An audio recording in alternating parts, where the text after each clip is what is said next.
من اعتراض دارم آقا، من اعتراض دارم. من به کلیت این نظریه از ساختار قسط خونی این قاعده تا عوامل عملی این قوه فاحشاً بی‌اثریه اعتراض دارم. من به این خراب فکرهای ساخت مغز ضعیف بشریه اعتراض دارم. به این باور که یک قانونی ابدیه اعتراض دارم. به این که معترضین در جواب به التماس مستحق دارن. من به عالم و آدم اعتراض دارم.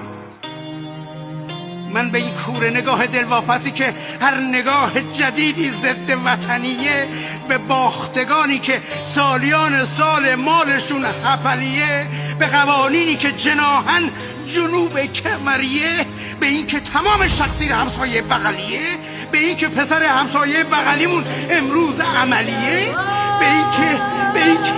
به این که بچه های مردم رو به کشتن دادین، به کشتن دادین. هر جا فکر کردین اوضاعتون خطر.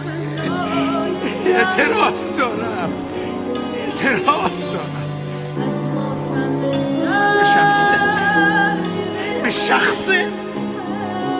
به شخص ناشخیص و مقام شامخ حضرت والا در اون بالا اعتراض دارم.